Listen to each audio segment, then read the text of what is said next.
Génesis capítulo 11. Dice la bendita palabra del Señor: tenía entonces toda la tierra una sola lengua y unas mismas palabras.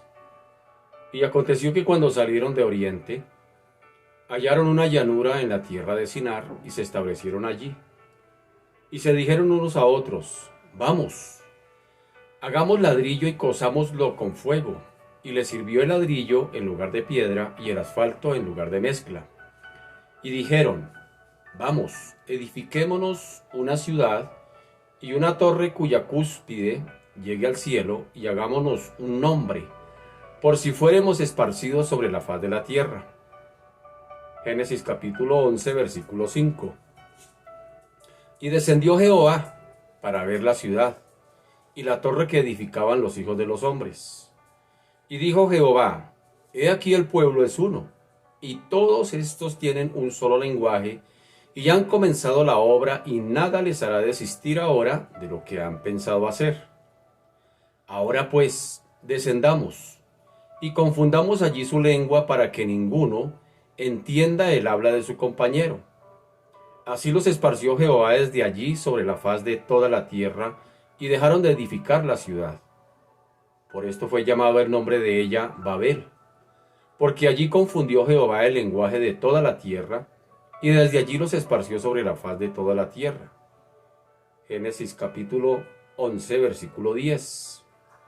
Estas son las generaciones de Sem. Sem, de edad de 100 años, engendró a Arfaxad, 2 años después del diluvio. Y vivió Sem después que engendró a Arfaxad 500 años, y engendró hijos e hijas. Arfaxad vivió 35 años y engendró a Sala.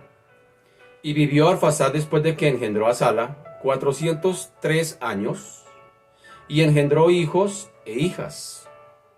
Sala vivió 30 años y engendró a Eber.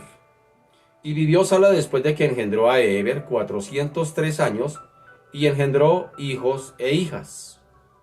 Eber vivió 34 años y engendró a Peleg. Y vivió Heber después que engendró a Peleg 430 años, y engendró hijos e hijas. Peleg vivió 30 años y engendró a Reu. Y vivió Peleg después que engendró a Reu 209 años, y engendró hijos e hijas. Reu vivió 32 años y engendró a Serug. Y vivió Reu después que engendró a Serug 207 años, y engendró hijos e hijas. Serug vivió 30 años y engendró a Nacor. Nacor vivió 29 años y engendró a Taré. Y vivió Nacor después que engendró a Taré 119 años, y engendró hijos e hijas. Y Taré vivió 70 años y engendró a Abram, a Nacor y a Harán. Génesis capítulo 11, versículo 27. Estas son las generaciones de Taré. Taré engendró a Abram, a Nacor y a Harán. Y Harán engendró a Lot, y murió Harán antes que su padre Taré en la tierra de su nacimiento, en Ur de los Caldeos. Y tomaron Abram y Nacor para sí mujeres. El nombre de la mujer de Abram era Sarai, y el nombre de la mujer de Nacor, Milca, hija de Harán, padre de Milca y de Isca. Mas Sarai era estéril y no tenía hijo.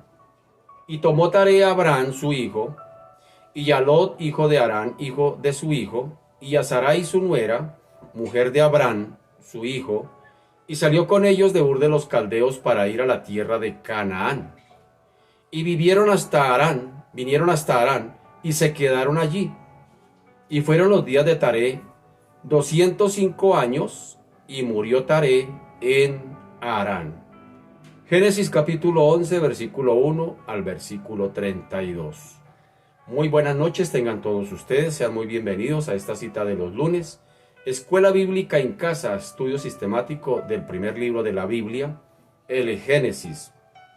El Génesis, que tiene que ver con Bereshit, palabra hebrea que significa comienzo, nacimiento, resurgimiento, origen, nuevos comienzos, todo lo que tiene que ver con el inicio de todas las cosas.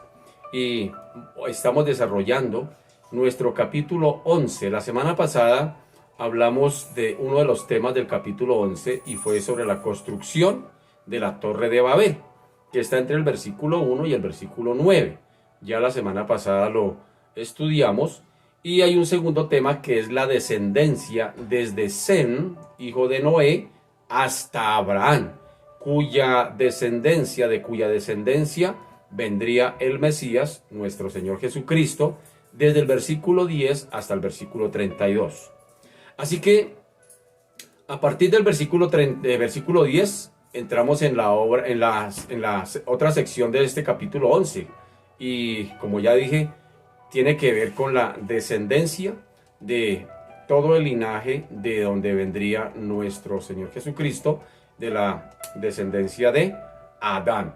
Así que vamos a mirar ahora algo allí acerca de esa descendencia de Sem. Hoy vamos a concentrarnos un poquito en este tema, es decir, en la línea detallada que comienza desde Abraham. Si usted lo nota, comenzará desde Abraham, o mejor, se detalla desde Sem y termina en Abraham, allí en el capítulo 11, que no es otra cosa más que la línea que se seguirá desarrollando a lo largo del Antiguo Testamento.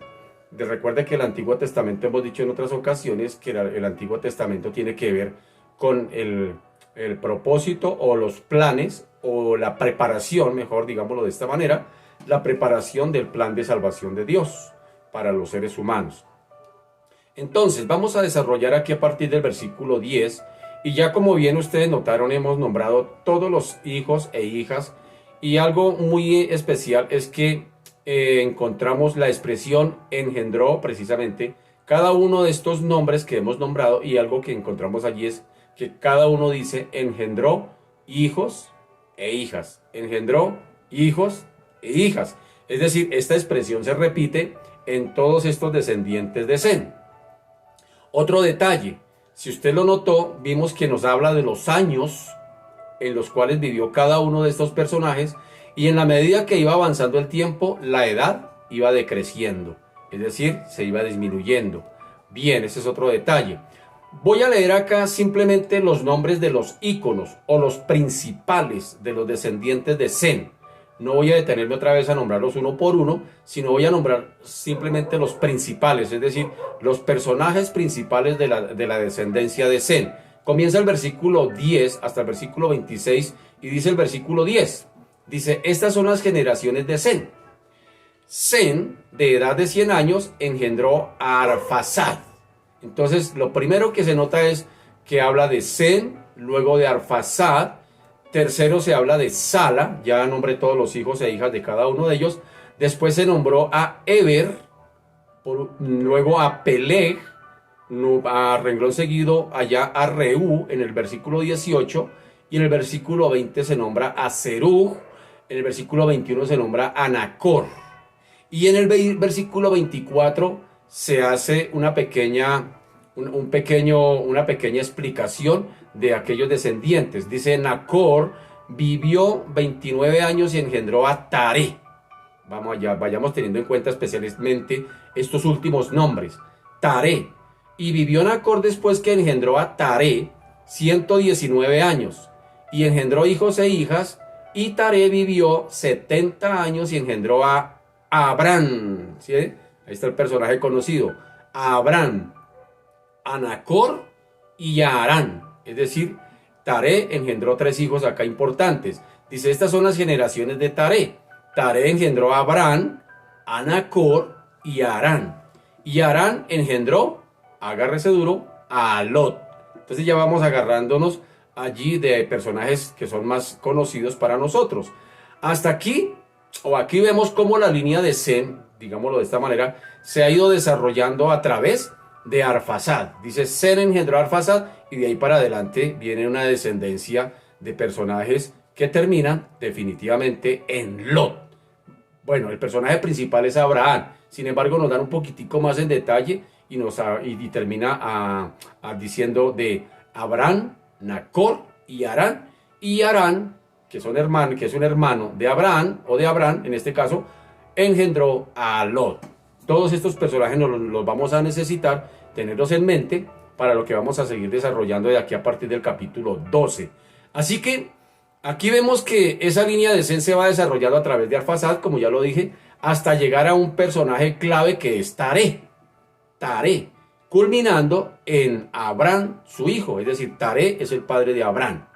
Esta línea cruza justamente a través de toda la Biblia de forma directa, es decir, hasta llegar a la cruz de Cristo. Es decir, desde Abraham hasta Cristo se va a estar nombrando todos estos personajes y vamos a ir mirando cómo se van a ir desarrollando las familias y personajes interesantes que siempre van apuntando a la línea del Mesías. Recordemos que en días pasados decíamos que de lo que son los tres hijos de Noé, que son Can, Sem y Jafet, que de estos tres hijos siempre los textos nos hablan de alguna manera, en principio, de los menos resonantes allí, de los menos importantes posiblemente, o simplemente de los que más fallaron, y posteriormente el escritor se inclina a dirigirnos hacia el linaje por donde apuntará el Mesías. Así que a lo largo de estos capítulos vamos a ir de pronto encontrándonos con ese detalle, que el linaje hay que ir teniendo en cuenta cuáles son los personajes hacia los cuales va apuntando la línea del Mesías. Por momentos trata de salirse el escritor y nombra a algunos, pero lo nombra de una manera somera, pero vuelve y se encarrila hacia los personajes que interesa, en este caso, que son el linaje por los cuales vendría el Mesías. Definitivamente, pues el Señor lo quiere hacer de esa manera para irnos encarrilando que estos personajes no fueron simplemente personajes que aparecieron de la nada. Tienen una razón de ser. Ahora más tarde lo voy a explicar. Tienen una razón de ser. No están porque sí. Aunque para nosotros nos parezca de pronto un poco ladrilludo leer esos nombres ahí, pero tienen mucho que ser. Por algo están ahí. Es decir, no están ahí por casualidad. Así que es interesante tener especialmente en cuenta estos últimos nombres que acabamos de hablar. Por ejemplo, Taré, que engendró a Abraham, a Nacor y Harán engendró a Lot. Entonces, esta línea, como les dije hace un momento, va apuntando, va dirigiendo, va señalando hacia el Mesías. Es el linaje por donde vendría el Mesías. Así que Dios pues ha registrado todos estos personajes, como dije hace un momento, y también eventos históricos que los acompañaron a ellos, y cómo Dios obró de una manera especial en cada uno de ellos de alguna u otra manera, en su época, en su momento, simplemente llevando de una manera sincrónica, por decirlo así, ordenada, apuntando todos los eventos, los tiempos y estos personajes. Todo esto va apuntando a Cristo, a Cristo, a Cristo. ¿Por qué? Porque el tema de la Biblia pues es la salvación, el plan de salvación del Señor, de Dios, para salvar al hombre.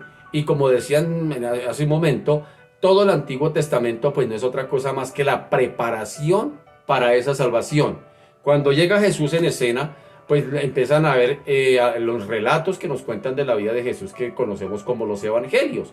Pues los evangelios pues simplemente nos cuentan del cumplimiento de esa salvación. Ya Cristo parte de nuevo al Padre, pero deja una misión en la tierra. Dice, tienen que ir y predicar el evangelio por todo el mundo a toda criatura. Y en esto se escoge algunos personajes como Juan, como Pedro, y para llevar el evangelio a los gentiles, pues escoge a Pablo. Entonces, ¿qué quiere decir todo eso cuando ellos empiezan a predicar? Pues entonces esa es la proclamación, tiene que ver con la proclamación de esa salvación. Entonces, volvámoslo a tomar. Entonces, el Antiguo Testamento es la preparación para ese plan de salvación. Los evangelios son el cumplimiento de ese plan de salvación. Las cartas paulinas, que son las que nos hablan de todo cómo se llevó el evangelio a los gentiles, nos están hablando de la proclamación del evangelio. Y Apocalipsis, el último libro de la Biblia, es la consumación de la salvación, es decir, donde ya todo el panorama está completo. Así que desde el Génesis hasta Apocalipsis vamos a encontrarnos que todo lo que tenga que ver con personajes, con momentos, con intervenciones de Dios, con todo lo que Dios hizo en su época. No son eventos, es decir, la Biblia no solamente nos habla de hechos históricos, no son hechos históricos bíblicos o hechos bíblicos históricos, sino que detrás de todo eso, detrás de toda esa narrativa, hay un objetivo y apunta a la salvación de los seres humanos. No es otro el propósito. Y por eso, como decíamos hace un momento, se necesita tener algunos personajes y lo que sucederá en ellos y lo que Dios hará en ellos y a través de ellos muy en cuenta.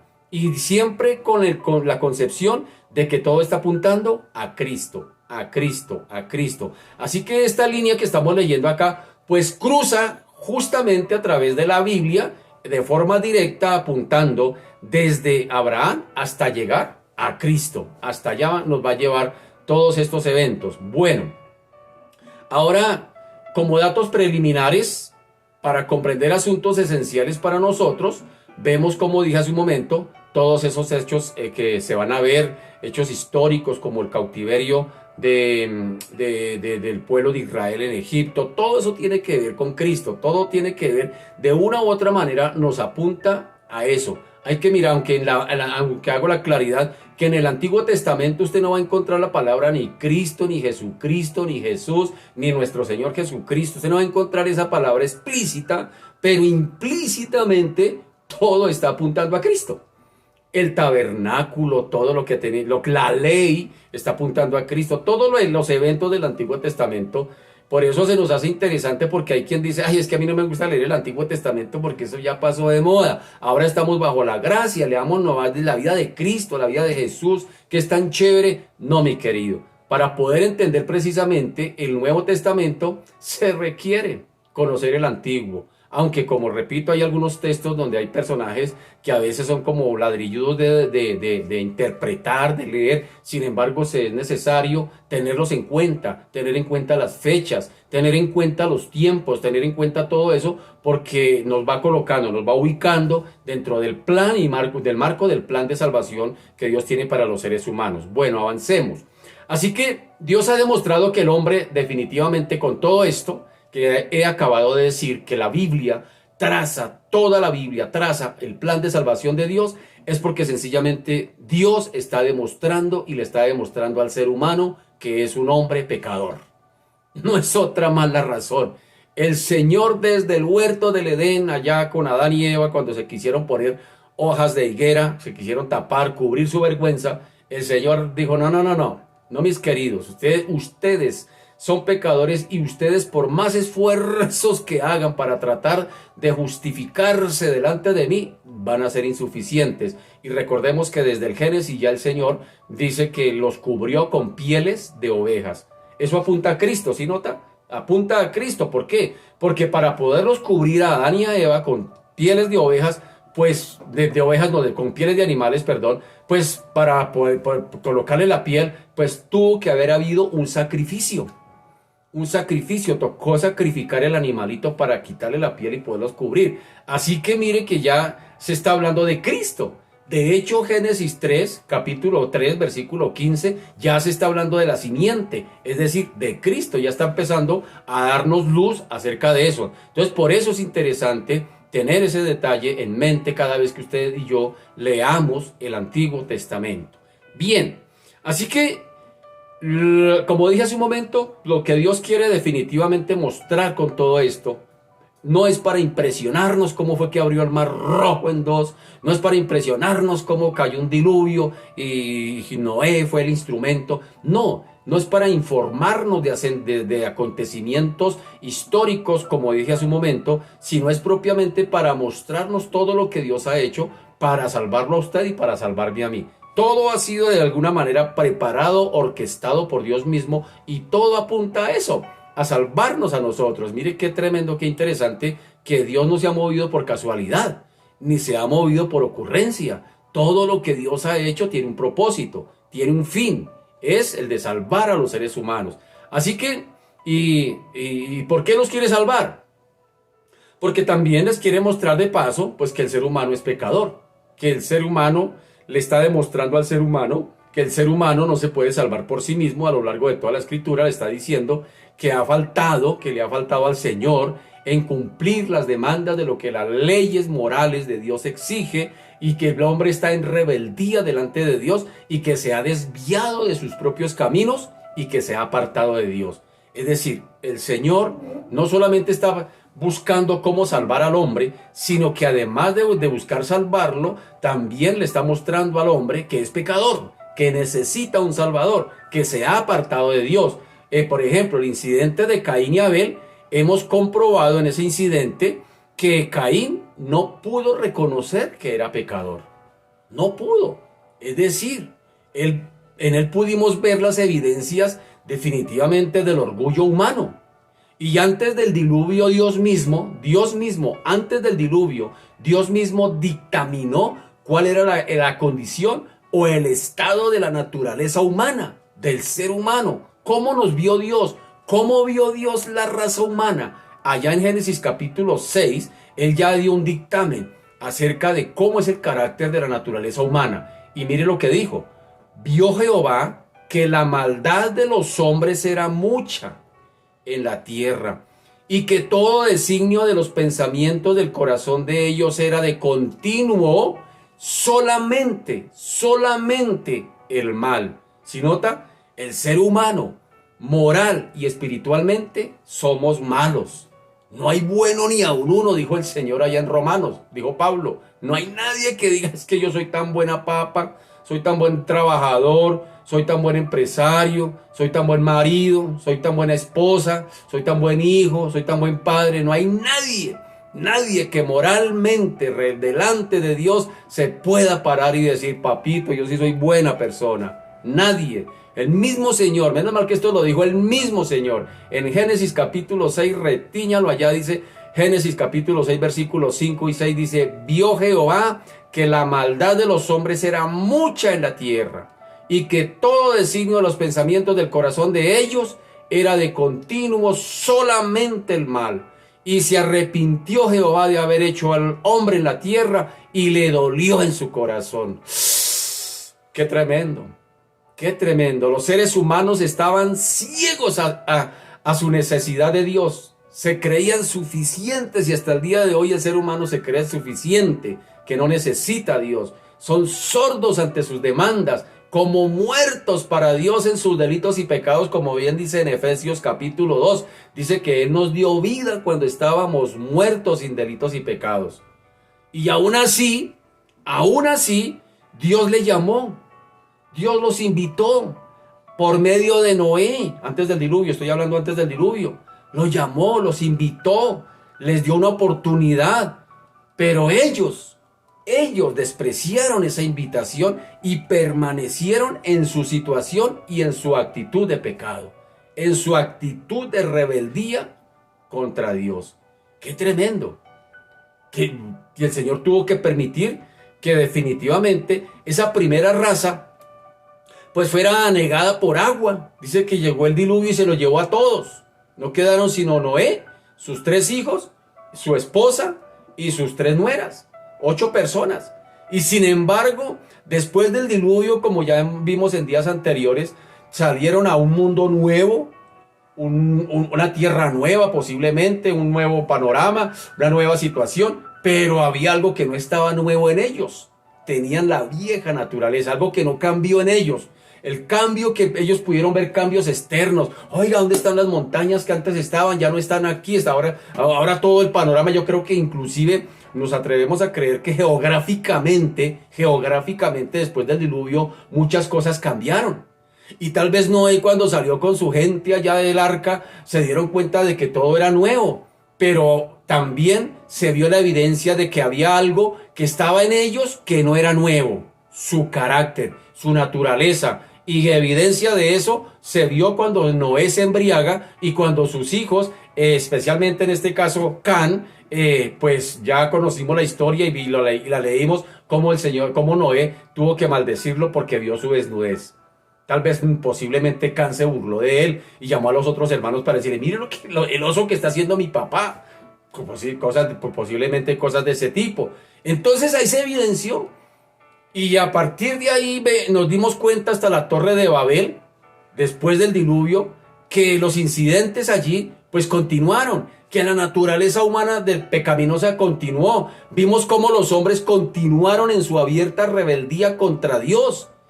Definitivamente, después del diluvio, todas las épocas, en todas las culturas, desde los más remotos principios de la creación humana, el ser humano se ha esforzado por conseguir definitivamente su propia Torre de Babel, como ya lo vimos en días anteriores.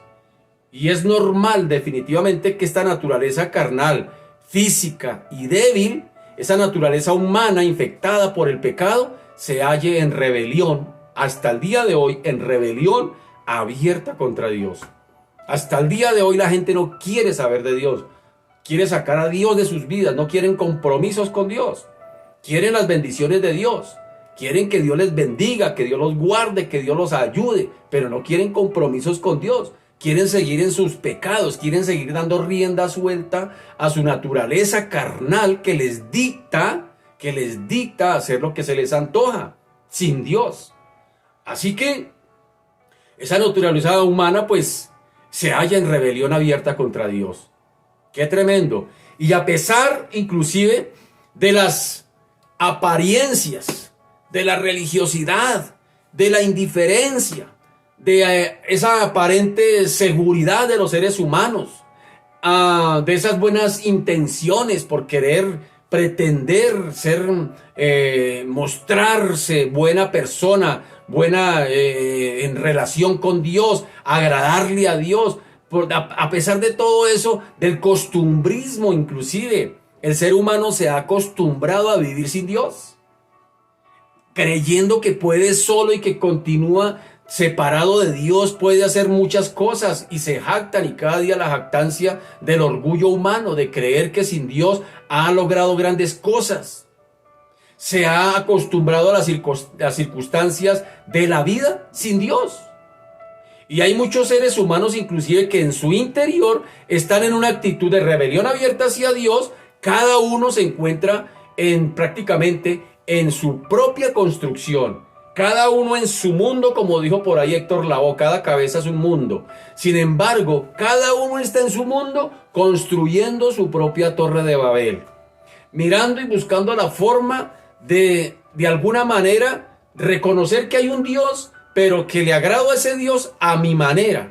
Es decir, cada uno buscando la forma, como la Torre de Babel, que querían hacer una torre que llegara hasta el cielo. Pues el ser humano hasta el día de hoy quiere buscar construir sus propias torres de Babel a través de las buenas obras, de las religiones, de las buenas intenciones, de los logros humanos, sin Dios, queriendo de alguna manera, cuando se muere, echar para arriba, porque no hay muerto malo ni recién nacido feo. Entonces todos los muertos se vuelven buenos, y cuando se mueren, entonces echémoslo para arriba. Yo no he visto el primero que se le haya muerto un familiar o alguien que diga mi abuelita está desde el cielo, me está ayudando, me protege desde el cielo. No, mi abuelita. Hermano querido, si se muere sin Cristo, si una persona se muere sin Cristo, así sin anestesia se lo digo, se va para el infierno, mano. Porque después de muerto ya no hay esperanza. Después de muerto ya no hay esperanza para el ser humano. Es mientras estemos vivos que los seres humanos tenemos la esperanza de arrepentirnos de nuestros pecados, de reconocer nuestra rebelión abierta contra Dios y de volvernos a Dios. Ya después de muerto no hay misa que lo salve, mi querido. Así de sencillo es. Pero la gente no quiere entender eso. La gente no quiere entender eso y le cuesta creerlo, y le cuesta reconocerlo. Pero Dios, que es tan bueno y tan rico en misericordia, y por su gran amor con que nos amó, aunque cuando estábamos muertos en nuestros delitos y pecados, nos dio vida juntamente con Cristo. Pero el ser humano no quiere. Pero cuando se muere es ilógico que el ser humano vive aquí construyendo su propia Torre de Babel, bien sea su religión, lo que sea, organizando su vida a su manera, sin Dios, su propia Torre de Babel. Pero es ilógico creer que en la tierra no quiere nada con Dios, odia a Dios, detesta a Dios, Pero cuando se muere quiere estar con el Dios que no quiso estar aquí en la tierra. Y Dios es tan justo, como lo he dicho en otras ocasiones, Dios es tan justo que no va a llevar al pecador donde no quiere estar ni con quien no quiere estar. Así es el Señor. Es decir, el ser humano elige dónde quiere pasar la eternidad. El ser humano. Eso tiene que ver con la condición justa de un Dios justo que le dio la capacidad a los seres humanos de escoger, de elegir. Aún, como he dicho en otras ocasiones, aún si el ser humano se le antoja rechazar a Dios, Dios no se va a meter en eso. Dios le aprueba que lo rechace. Pero el día que Cristo, o a través de Cristo, el Señor venga a impartir sus juicios sobre esta tierra, no hay excusa. Ningún ser humano en esta tierra, podrá excusarse delante de Dios y decir, yo no lo sabía, a mí no me lo dijeron. Porque dice Filipenses capítulo 2 que el Señor lo exaltó hasta lo sumo y le dio un nombre para que en ese nombre se doble toda rodilla y que toda boca confiese que Jesucristo es el Señor. Es decir, todos los seres humanos, ninguno, ni por más plata que tenga, ni por más poder que tenga, ningún ser humano se quedará sin entender y comprender quién es Jesucristo, el Hijo de Dios, y los planes que Él tenía. Nadie. Eso tiene que ver con un Dios justo. Nadie se puede excusar delante de Dios. Así que el ser humano, en su interior, están en una actitud de rebelión abierta contra Dios. Y cada uno, como dije hace un momento, se encuentra en la construcción de su propia torre de Babel, personal, queriendo agradar a Dios o reconocer a Dios a su manera. Pero no es a su manera, es a la manera de Dios. Así que continuemos aquí con nuestra tarea de seguir la línea de descendencia que conduce a Cristo.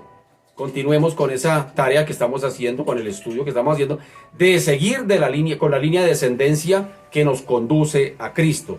Encontramos ahora aquí en el texto bíblico la descendencia de la familia de Taré, o la descendencia familiar de Taré, padre de Abraham, sí señor, padre de Abraham. En este caso, hasta aquí es Abraham. Más adelante es que el Señor le cambia el nombre. Veamos esta breve reseña histórica que nos anticipa la historia de este patriarca, es decir, de Abraham.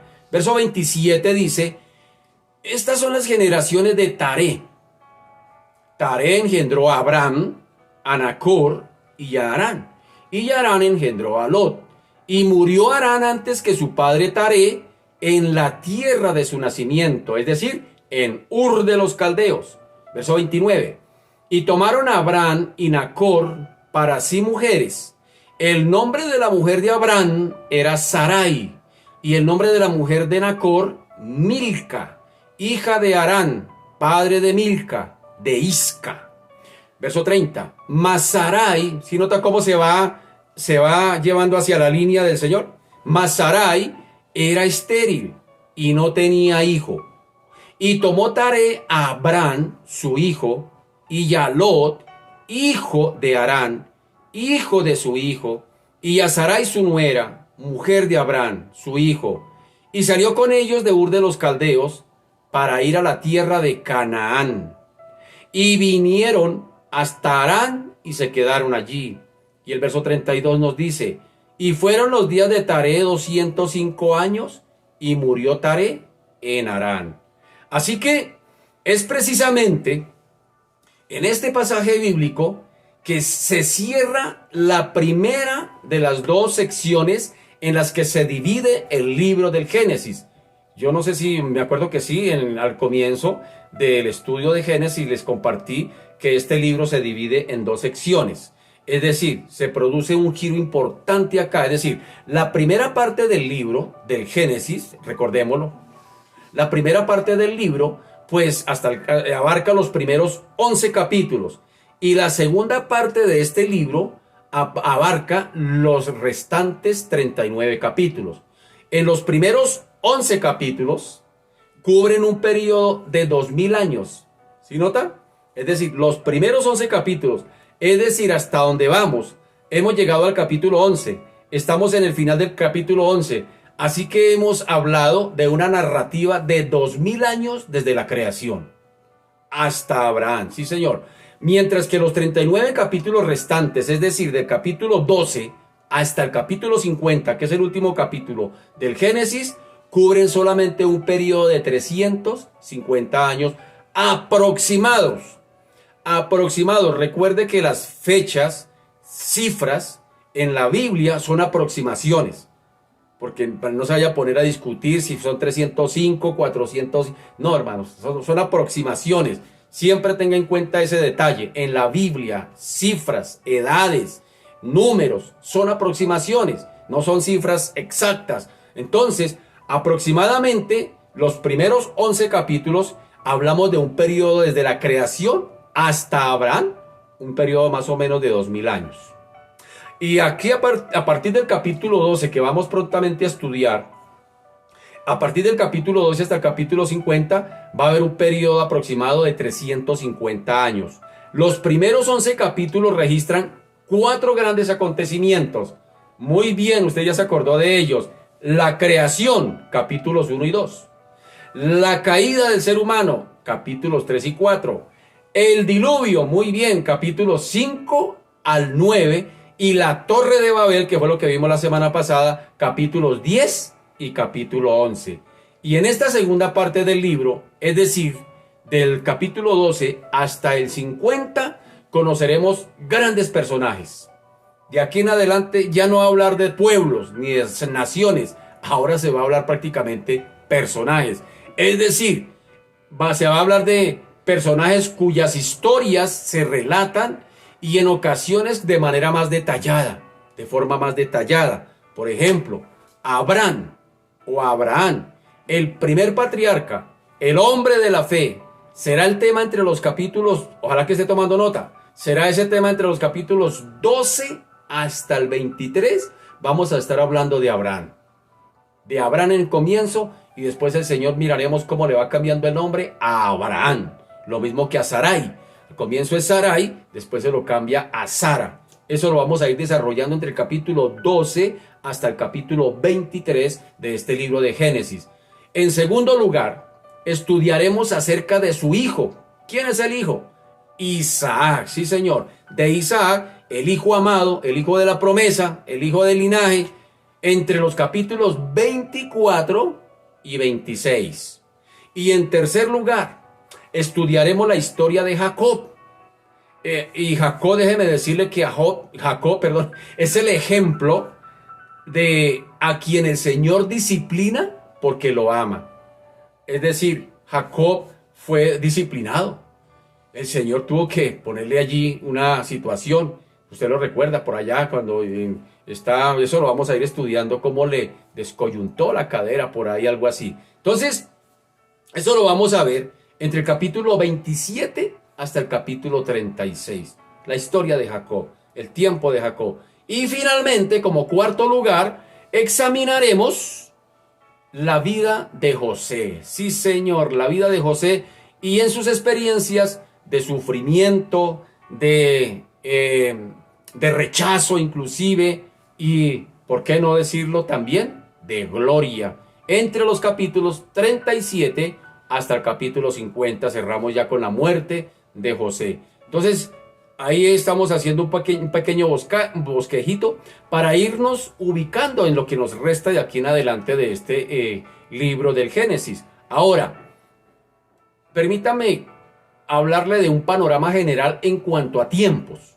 Es un panorama general. Recuerde las aproximaciones, recuerde que los años son aproximaciones. Entonces, con este panorama general podríamos decir que desde desde Adán hasta Abraham, hay un periodo más o menos de 2000 años. Ya lo dijimos anteriormente. Ahora, desde Abraham hasta Cristo, hay otro periodo aproximado de 2000 años.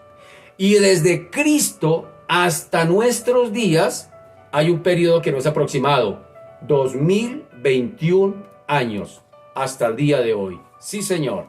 Sí, señor, eso a manera general. Ahora, el capítulo que estamos a punto de estudiar, es decir, el capítulo 12, se encuentra justo en la mitad. ¿Justo en la mitad de qué? Pues del periodo que se extiende entre Adán y Jesús, entre la creación y la cruz. Si usted nota, dije que desde la creación hasta Abraham 2000 años, y que desde Abraham hasta Cristo otros 2000 años, y que desde Cristo hasta nuestros días 2000 años. ¿Quién está en la mitad? Cristo. ¿Sí nota? Eso es a nivel panorámico de los tiempos. Podríamos decir entonces, como dije en un momento, que a Abraham, que se le conoce el padre de la fe, Abraham, podríamos decir que su fe le ha alcanzado hasta 4021 años. Y le sigue alcanzando por el resto que le viene. ¿Por qué? Dice que él vio, el mismo Señor dio un dictamen acerca de Abraham. Dijo, Abraham vio mi día y se gozó. Abraham vio mi día y se gozó, dijo el Señor Jesucristo hablando de Abraham. Y a mí me llama la atención, ¿cuál día? ¿Cuál día vio Abraham? Porque el Señor le dice a los judíos, Abraham vio mi día y se gozó. ¿Cuál fue el día que vio Abraham? Hermano querido, el día en que el Señor Jesucristo esté en todo su esplendor y gloria, tomando el reino definitivo de este mundo. Es decir, han pasado 4021 años y Abraham todavía sigue siendo el padre de la fe. ¿Cuánto nos ha durado la fe a nosotros? ¿Cuánto nos ha durado? Nuestra fe tiende a menguarse, nuestra fe tiende a apagarse, nuestra fe tiende a desanimarse, nuestra fe tiende a desaparecer. Jesucristo dijo, ¿será que cuando el Hijo del Hombre venga hallará fe en la tierra? Pues mire por qué se le conoce a Abraham el padre de la fe. Es decir, hasta el día de hoy, 4021 años, él sigue siendo el padre de la fe, porque él no miró a Jesús cuando vino a salvar al mundo. Él está mirando a Jesús mucho más allá. Lo está mirando cuando venga en gloria a tomar los reinos de este mundo. ¡Qué tremendo! Que Dios nos ayude, que esa fe no se nos apague, mi querido. Que esa fe no se nos apague. Así que este capítulo, como bien dije, pues está apuntando justamente a eso. Se encuentra en la mitad del capítulo 12, se encuentra en la mitad desde el periodo entre Adán y Jesús, entre la creación y la cruz. Es decir, estamos en la mitad del panorama. A partir de este punto, en la historia, en el relato bíblico, pues es como si, por decirlo así, Dios hubiese dejado ya, como dije hace un momento, hablar de las naciones. Ya no va a empezar a hablar de naciones, para concentrarse ahora a hablar por medio de un hombre. Es decir, Abraham, en la formación de un pueblo que será Israel, para transmitir su revelación, para darse a conocer al mundo a través del mismo pueblo, y de ese pueblo surgirá, sí Señor, usted lo dijo, a través de ese pueblo surgirá nuestro Señor Jesucristo, el Salvador del mundo. Si nota, ahora el Señor empieza a apuntar, empieza a encarrilarse hacia ese linaje, a Abraham, para irnos encarrilando, para irnos llevando hacia el linaje y que apunta de esa descendencia hasta Cristo. Usted puede mirar las genealogías de Mateo y de Lucas. Usted puede leer, ¿dónde están esas genealogías? En el capítulo 1 de Mateo y en el capítulo 3 de Lucas. Usted va a encontrar allí las genealogías del Señor y va a empezar a leer cómo están ahí todas esas descendencias. Bueno, una de las pruebas de la veracidad de las Sagradas Escrituras definitivamente es que radica el hecho de que se trata de la vida de estos personajes con gran sinceridad y con realismo. Es decir, estos personajes son reales, no son ficticios, no son inventados, no surgieron de la imaginación de los escritores. Fueron personajes que verdaderamente existieron, fueron reales. Sí, Señor, que Dios, como hemos dicho en otros momentos, Dios los usó en su época, en su momento. Fueron reales estos personajes. Se destaca la grandeza de ellos, por supuesto, de la personalidad de cada uno de ellos.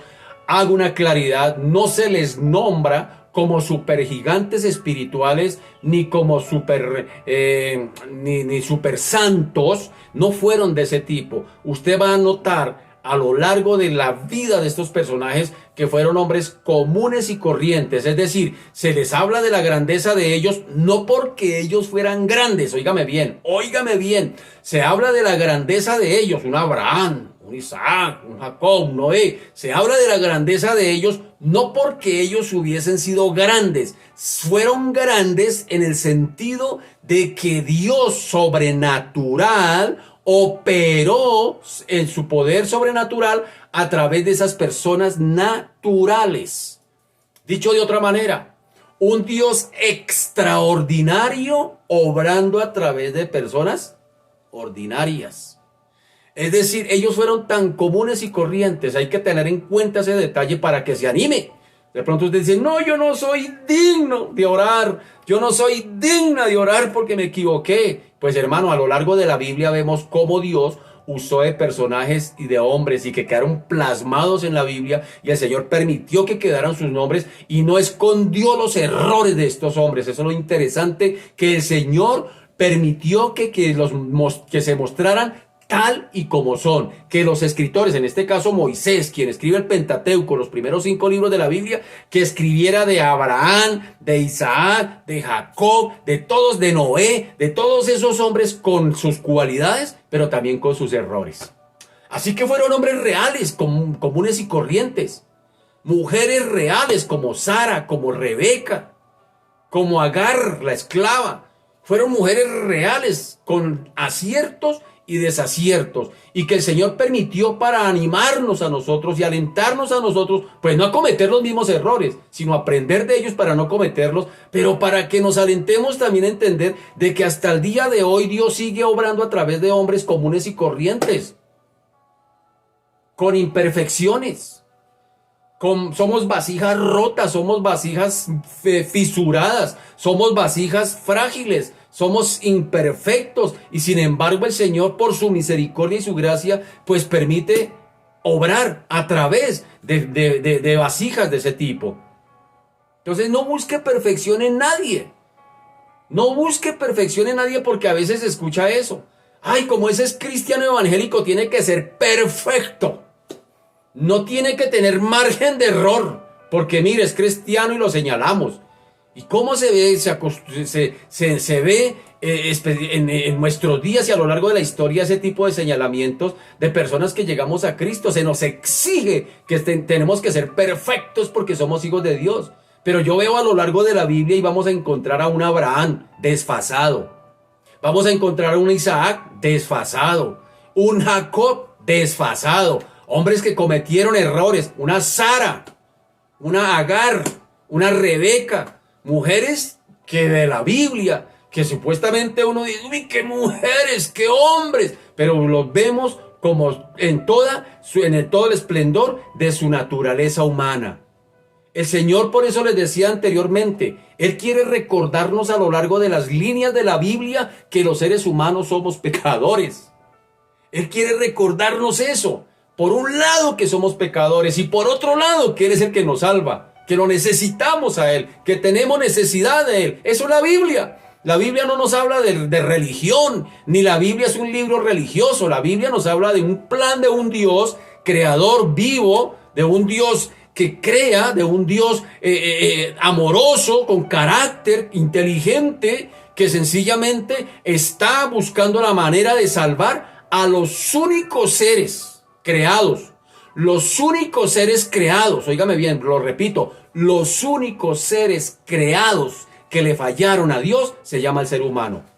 No le falló ni el Sol, ni la Luna, ni Júpiter, ni Mercurio, ni Venus, ni las galaxias, ni los sistemas solares. Nadie más le falló al Señor, ni las plantas, ni los animales, el ser humano. Ah, tremendo eso. Y tan tremendo es que por esos seres humanos el Señor se toma la tarea de venir a salvarlo.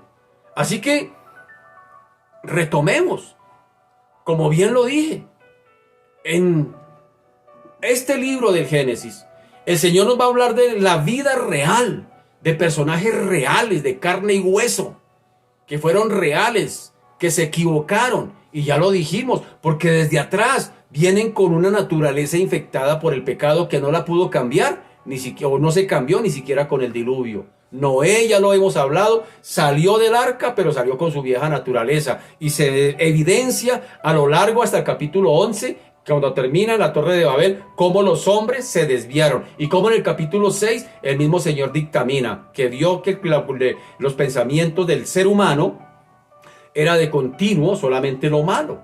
¿Sí nota? Así que se destaca la grandeza de la personalidad de ellos, individual, también en su entorno familiar. Cuando lleguemos también vamos a hablar de familias. Y se evalúa su relación con Dios y con la sociedad, con sus semejantes. Pero igualmente también, como dije hace un momento, también se describen sus defectos, sus debilidades, sus fracasos, sus desaciertos, tanto en su relación con Dios como en su relación con las demás personas. También cometieron errores.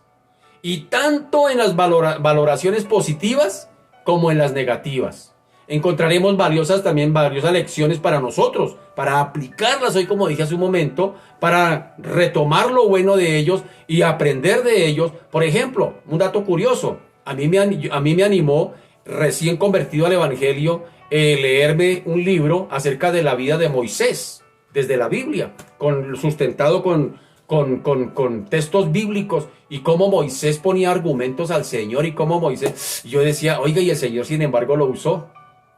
Y cuando uno empieza a entender eso, uno se anima a decir, oiga, es que Dios no me va a usar porque sea la última Coca-Cola del desierto, ni porque sea el más santo, ni el más perfecto. Dios me usa porque a Él le place. Es en su gracia y en su misericordia, no por más. Entonces, eso le trae a uno descanso, pero también le trae el deseo y el anhelo de servirle al Señor, entendiendo que no se trata de nuestra capacidad, sino que se trata de un Dios santo y justo que usa vasijas imperfectas para llevar a cabo su obra. Así que anímese. Entonces, ahí encontramos esas valoraciones positivas y negativas para aplicar en nuestra vida en la actualidad, con motivos, algunos serán motivos de inspiración, de motivación, de aprendizaje y un estímulo para nuestra experiencia individual también, como lo dije hace un momento, también familiar, pero también social. Entonces ahí, que Dios nos ayude y podamos aprender mucho de lo que falta de aquí para adelante, porque vamos a empezar a hablar de personajes, de familias, de lo que pasó con lo que el Señor hizo en y a través de ellos, en su época, en su momento y con qué propósitos. Entonces, amarres el cinturón, hermano querido, y a partir de la semana entrante empezaremos el capítulo 12 de la segunda mitad o la segunda parte de este libro del Génesis, y hablaremos acerca de todas estas cosas. Empezaremos con Abraham y empezaremos a mirar muchas cosas que a veces no las entendemos o no las hemos mirado, porque déjeme decirle que a veces nosotros como que elevamos a los personajes bíblicos a un estatus mayor. Entonces cuando uno dice Abraham, dice, uy, el patriarca, uy, qué Abraham, qué hombre. Pero también vamos a ver los desaciertos, las falencias, como vimos en Noé. ¿Sí? Noé sí vimos que se embriagó y el hombre se alocó y empezó a quitarse la ropa y a hacer el oso. Entonces miramos cosas de ese tipo. Vamos a mirar también las virtudes, lo que Dios hizo en ellos, pero cómo Dios, a pesar de todo, cumplió los propósitos a través de ellos, aunque eran hombres imperfectos, comunes y corrientes. Sí, Señor, como usted y como yo, llenos de temores, de miedos, de cosas de todo ese tipo, pero Dios los usó en su época. ¿Qué los hizo especiales? ¿Qué los hizo especiales a ellos? Que le creyeron a Dios y rindieron sus vidas a Él. Usted no se imagina lo que Dios puede hacer a través de una vida totalmente rendida a Él, que le crea. Usted no se imagina. Así que, tarea, leerme el capítulo 12 de Génesis. Sí, Señor, todo el capítulo. Leerme el capítulo 12 de Génesis. Y si Dios nos lo permite, dentro de 8 días nos encontraremos y empezaremos a desarrollar esta bonita enseñanza. Padre, te damos gracias, te bendecimos y te alabamos, Señor. Te damos gracias, Señor, por los propósitos tuyos, Señor, porque, Señor, cuando abordamos tu palabra, Señor, la abordamos a veces de manera histórica. Pensamos que son historias bíblicas bonitas, y a veces inclusive a los niños se les enseña de esa manera. Les voy a contar la historia de David, y empezamos a narrar las historias, y los niños creen que son historias simplemente de hombres que están ahí inspirados por alguien. Pero Señor de la gloria, nos alienta a saber y entender que personajes que encontramos en la Biblia fueron hombres comunes y corrientes. Un Noé, un Moisés, un Abraham, un Isaac, un Jacob, una Sara, una Rebeca, una Noemí, una Esther, mujeres comunes y corrientes, un Pablo, los discípulos de Jesús. El mismo Jesús fue hombre. Por eso dice la Biblia que el único que no pecó fuiste tú, pero fuiste igual en condiciones humanas, fuiste 100% humano, te identificaste con nosotros, también te cansaste, también sufriste tristeza, también padeciste sueño, también tuviste hambre, también todas las debilidades, porque dicen Hebreos que tenemos un sumo sacerdote que se compadece de nuestras debilidades. Dice uno que inclusive fue tentado en todo, pero en todo, y inclusive dice, pero sin pecado. Señor de la gloria, qué bueno, Señor Dios de los cielos, abordar tu palabra, abordar cualquier personaje. Qué bueno, Señor Dios de la gloria, que nos animemos a hacer biográficos.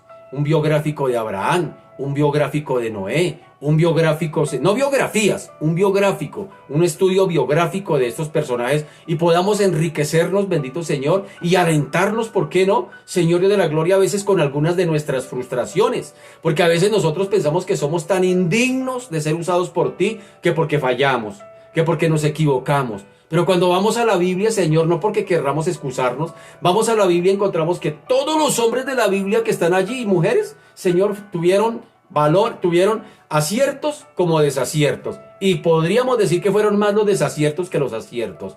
Por eso, Señor de la gloria, oro por mis hermanos, por aquellos que de pronto, Señor, tú los has llamado al servicio, y que tal vez dicen, no, pero es que yo no soy digno, yo no soy capaz. Señor, te pido, Señor, que mientras vayamos desarrollando esta segunda mitad o esta segunda parte del libro de Génesis, del capítulo 12 hasta el 50, Señor, hables a nuestras vidas, nos alientes, nos inspires a servirte, a amarte, a seguirte, bendito Señor. Reconociendo, bendito Señor, de que tal vez nos vamos a identificar con algunas falencias de estos personajes. Y vamos a quedar tal vez boquiabiertos cuando veamos, bendito Señor, que aquellos que teníamos, Señor, en un alto nivel, nos vamos a dar cuenta que también se equivocaron. Gracias, Señor, por lo que vas a hacer. Gracias, Señor, por lo que estás haciendo. Señor, te damos la gloria a ti. Y te pedimos, Señor, que en esta noche nos permitas tener una noche tranquila, descansar y poder ver si es tu voluntad, un nuevo día, Señor, para la gloria tuya. Te damos a ti la gloria, Señor, en el nombre poderoso de Jesús. Amén y amén. Bien, mis amados, muchas gracias por su fina sintonía. Entonces recuérdelo, léase Génesis capítulo 12, léalo en varias versiones, hermanos. Vea, por internet usted encuentra versiones de la Biblia hasta desconocidas. Uno dice, pero estas versiones, ¿de dónde salieron? Así que, mi querido, léaselo en varias versiones, tome apuntes, hermano, dese la libertad de usted mismo también indagar, y cuando nos encontremos, pues vamos a, sí, mire, vamos a socializar, por decirlo de alguna manera, virtualmente, de todo lo que estamos viendo. Así que, mis amados, que descansen, una feliz noche, Dios los bendiga, un abracito para todos, chao.